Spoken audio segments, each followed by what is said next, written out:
In the configuration section of the product, there are multiple tabs available, for example, users.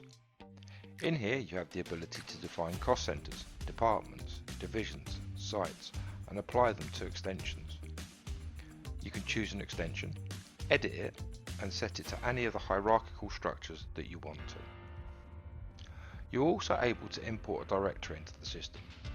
There is a document that helps you to do that, which will enable you to create a CSV file and import all of your information. Similarly, you can edit your DDIs, set target callback times for missed calls, give them names, and then group them into campaigns.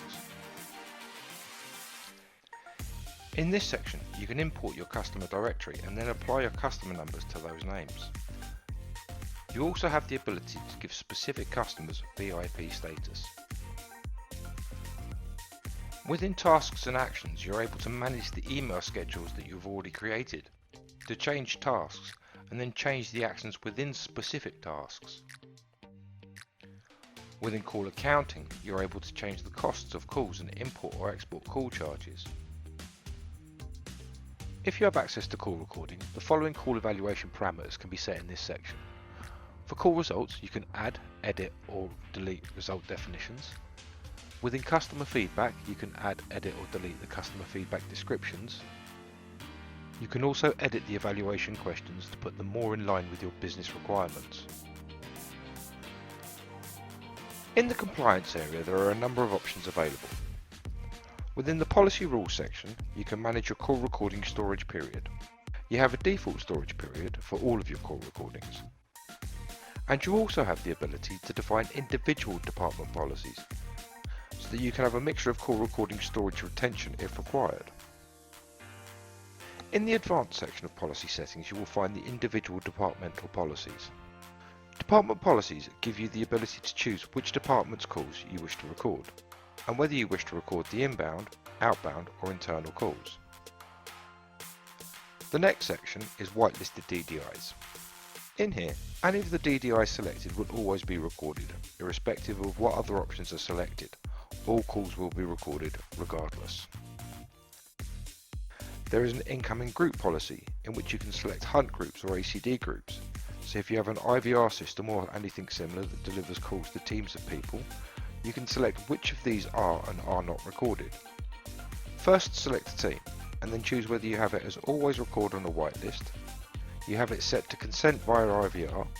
Consent has been obtained through the IVR, so all calls presented to this group are recorded.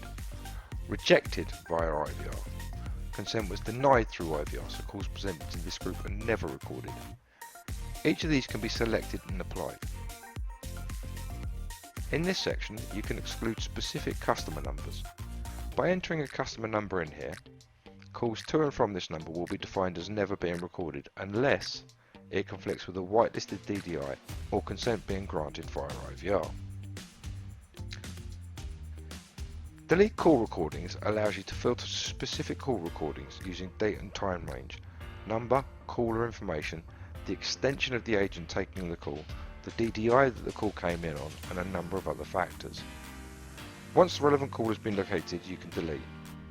Calls which are greyed up and have a no delete call recording symbol cannot be deleted under the whitelisting. Only calls with a dustbin icon can be deleted. The compliance dashboard provides essential compliance information related to calls, including total calls recorded, calls rejected, calls deleted, calls pending deletion, and total recordings paused and resumed. Dashboard statistics are filterable by date using the start and end date filters at the top of the dashboard. The playback audit report provides information on which calls were listened to, when they were audited, and which user listened to each.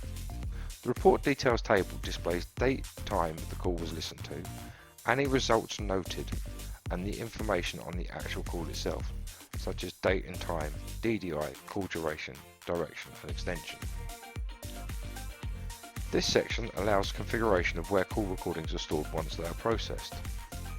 There is a system settings area which allows you to change various statistics around average sale value, strike rate for both inbound and outbound calls.